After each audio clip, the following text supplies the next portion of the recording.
Muito boa tarde a todos. Primeiro, a honra de estar aqui presente. Agradeço inicialmente ao professor Japelso pelo convite, pelo honroso convite de tomar parte desse seminário internacional com nomes tão renomados, que discutem um tema também tão importante, né? tão atual. A gente viu aqui palestras internacionais que demonstram isso, atual aqui e fora do Brasil. Saúdo naturalmente o presidente da mesa, o desembargador Luiz Noronha, agradecendo aqui a IMERS por nos receber, cedendo esse espaço tão importante para a gente. E saúdo, por fim, nossos colegas de painel, meu colega de painel, Dr. Yuri Sayone e o Dr. Vladimir Costa. Aproveito esse para saudar também a plateia, na pessoa do professor Marcelo, que nos orgulha aqui com a presença. Eu dividi essa palestra hoje em dois momentos. Falar um pouquinho do Instituto Compliance Rio, inicialmente, porque a gente é um dos apoiadores desse evento. A gente, uma vez convidado, teve certeza que deveria apoiar, sim, tamanha a relevância dele. E depois entrar no tema, especificamente, que me foi incumbido, que é como é que as despesas estatais tratam disso. Como está na qualificação, eu sou advogado do BNDES, então meu código de ética me obriga, eu vou ressaltar isso para vocês. As opiniões postas aqui são opiniões minhas, de alguém que estuda o assunto, que escreve sobre o assunto, mas não opiniões do banco. Tá? Então isso é bom, isso é uma obrigação que a gente tem, e a gente leva isso muito a sério, para não ter nenhum tipo de má compreensão sobre o que se fala.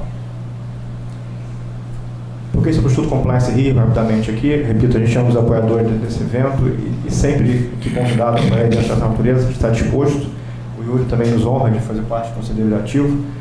A gente tem um pouco mais de um ano como Instituto, mas já temos quase 5 anos de discussões sobre compliance, sobre integridade, sobre ética.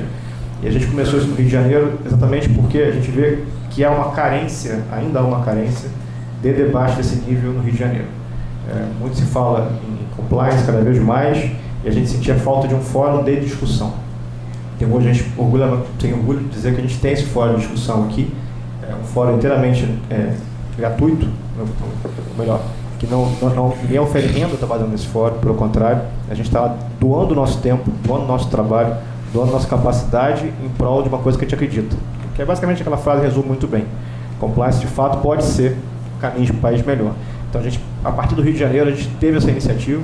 Hoje já podemos dizer que tem repercussão nacional, somos reconhecidos nacionalmente. Vou estar com os exemplos de nossas atividades aqui. E a gente deixa aqui o convite aberto, quem quiser conhecer mais, conversar conosco. A gente está sempre aberto a quem pensa e deseja fazer algo parecido. Somos sem fins lucrativos, como eu falei no início. Desde 2016 a gente se reúne e a gente tem 1 ano e meio como Instituto. Tenho a honra de presidir o Instituto, sou um dos fundadores também. Para ter uma ideia do nosso volume de crescimento, a gente fundou o Instituto há pouco mais de um ano, com 50 pessoas, hoje somos com mais de 120.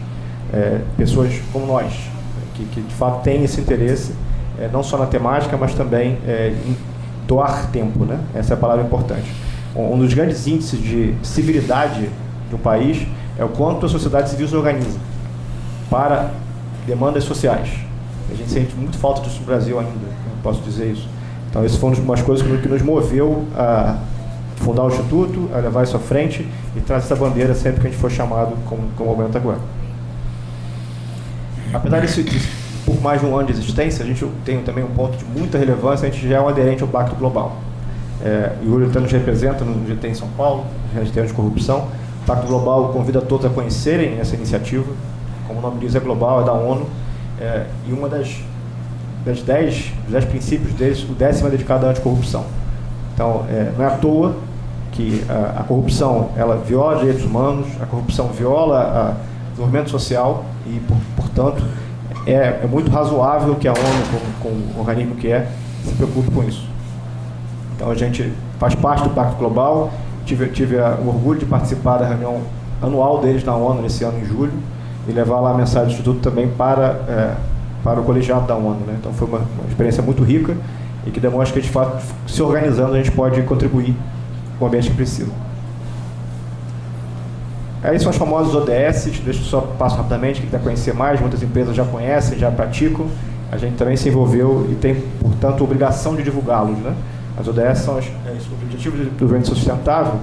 Tem de todas as frentes ali. Seguramente a anticorrupção é uma das mais importantes. Falando um pouquinho do que fizemos nesse pouco mais de ano de existência, eu cito ali publicações, são todas abertas, livres. Então, eu deixo os links aí para vocês poderem baixar, acessar, discutir, comentar. Não há nenhum material a ser comprado, ao contrário, é ser livremente utilizado, desde a nossa revista, que já está indo para a segunda edição agora em outubro, até artigos. Tem artigos meus, artigos do Yuri, artigos de outros colegas, livros que a gente participa também, porque a gente, de fato, crê e se envolve muito com isso, que é importante produzir conhecimento sobre essa temática. Ainda no Brasil, foi citado aqui, né, a lei de 2013, a gente está falando aqui de 6 anos, 7 anos de lei anticorrupção. Se a gente olhar para o exemplo americano, é de 77.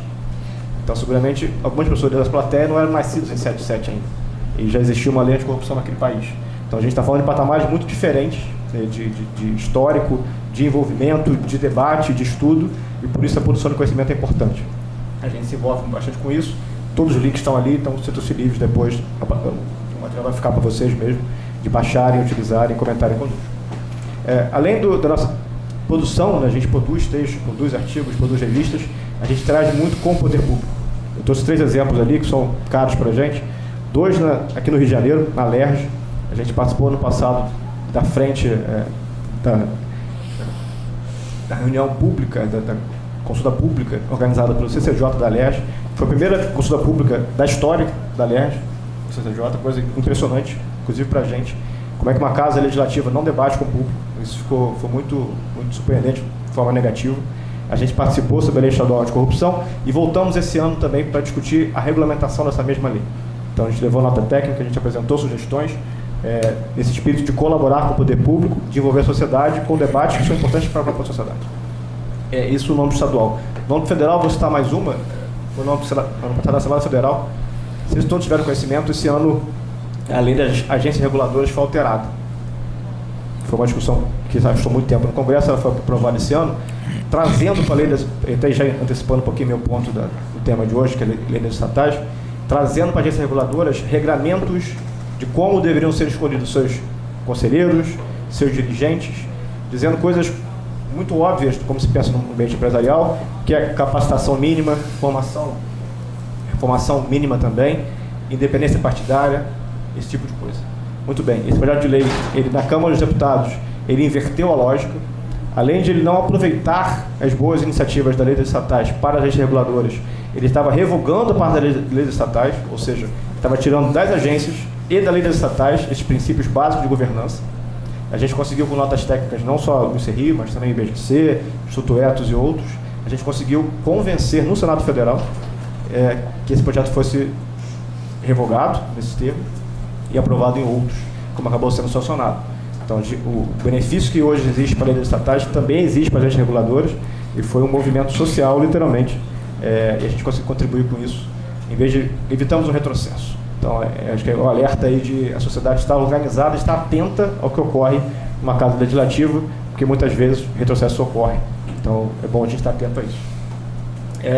Um ponto que nos orgulha muito são grupos de trabalho. A gente tem diversos grupos de trabalho, as temáticas estão postas ali.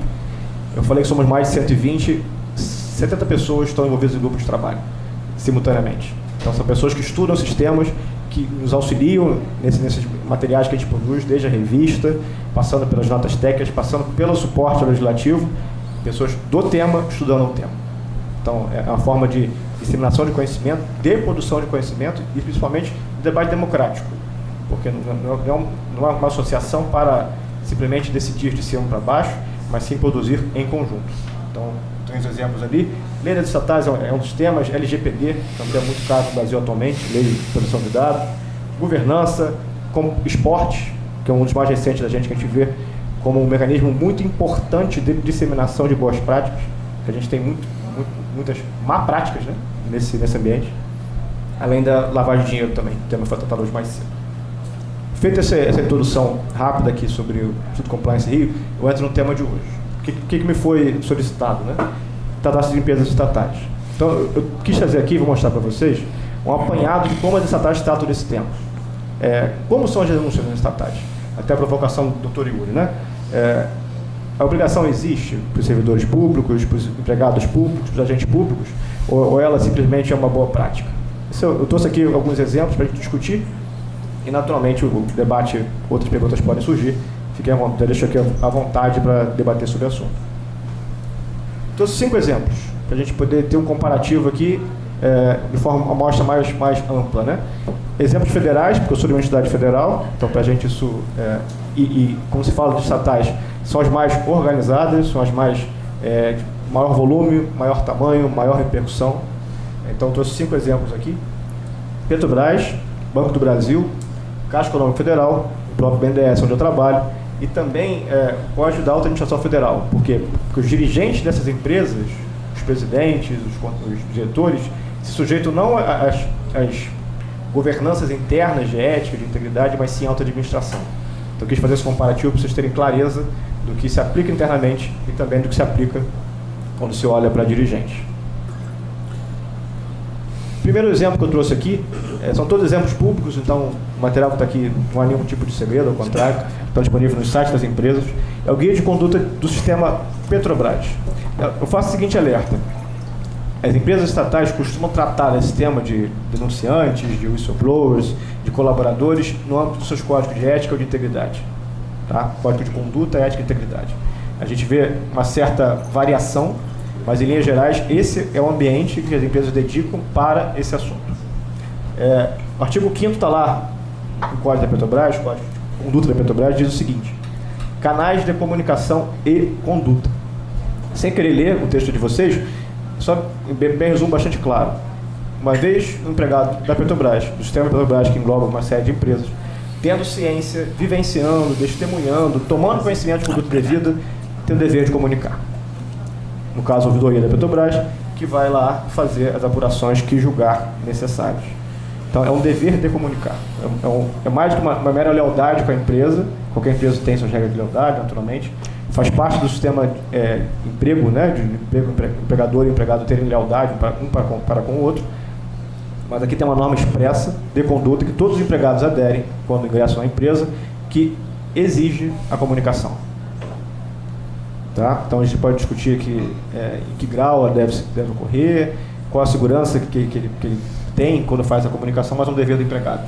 Uma vez não comunicando, isso sendo descoberto, ele se sujeita, por exemplo, a processos administrativos disciplinares, que podem gerar punições, suspensões, eventualmente até demissão. Então, o exemplo da Petrobras é claro nesse ponto, mas isso também se repete nos demais, eu tinha marcado para vocês ali.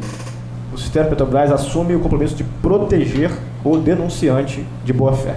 A gente viu mais cedo a palestra do professor Adam, ele destacou alguns pontos, um desses é a não retaliação, né? Então isso, de fato, ao mesmo tempo que há a obrigação das estatais de comunicar, há também um compromisso da empresa, do sistema que a empresa se insere, em não retaliar, quando de boa-fé. Então isso é expresso nessas normas, a gente vai ver outros exemplos aqui, e é importante a gente registrar isso para todos, né? É um dever sim, mas é um dever para aquele que age de boa-fé, para evitar naturalmente perseguições, evitar naturalmente calúnias internas, muitas vezes ocorrem, perseguições políticas, porque são empresas que passam por mudanças políticas naturalmente. Então, ela exige, mas ao mesmo tempo protege. E na Petrobras é um canal que a ouvidoria faz esse meio de campo. No Banco do Brasil, por coincidência, a Petrobras é artigo 5º, o BB também é artigo 5º. Por coincidência da vida, de 4 exemplos, 3 são artigo 5º. Montagem, coincidência que eu verifiquei nesse pequeno aparato que eu fiz para hoje. Lá está de denúncias e descumprimento dos documentos.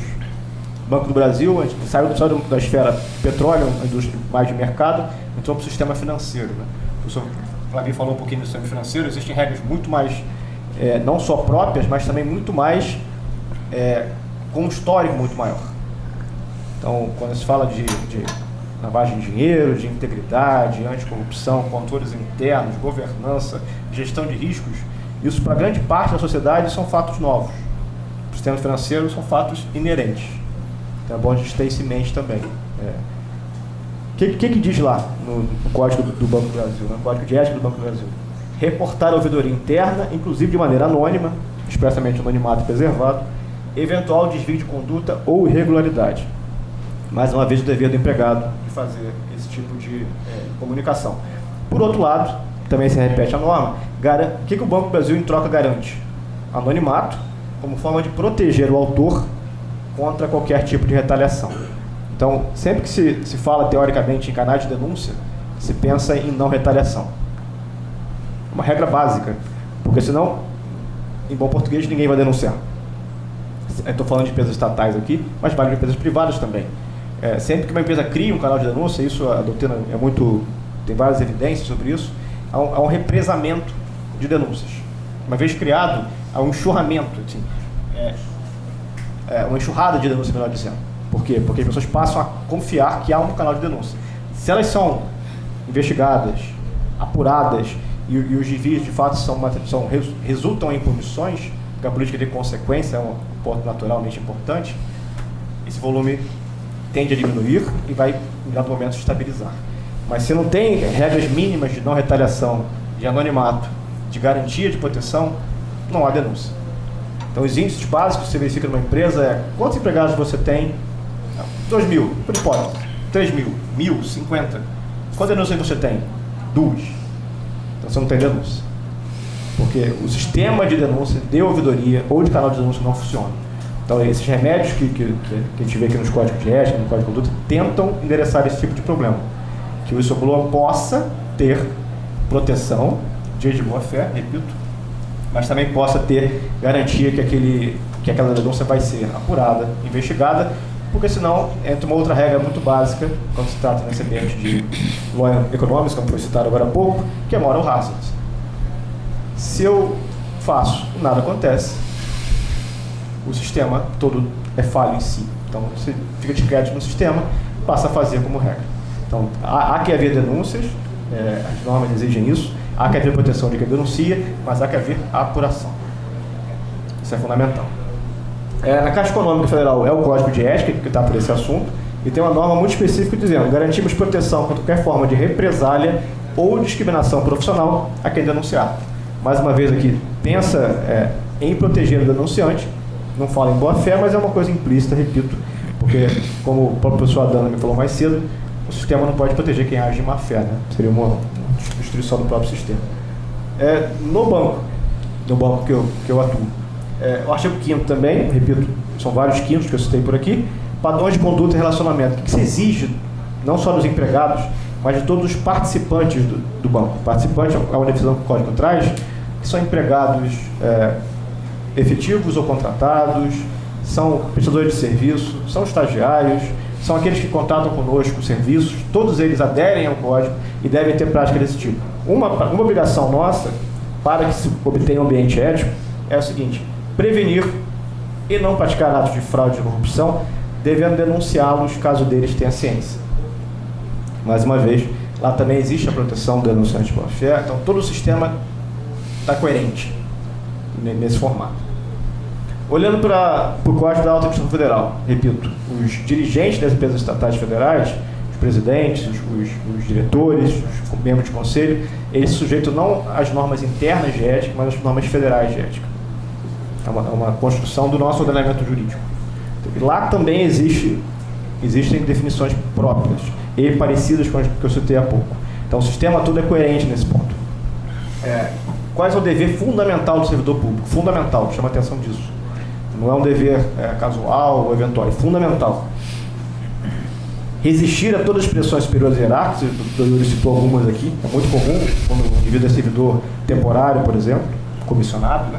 Ele sofre pressões, isso é um fato, sejam de contratantes, interessados ou outros, que visam obter qualquer favores, benesses ou vantagens indevidas, em decorrência de ações imorais, ilegais ou aéticas, e denunciá-las.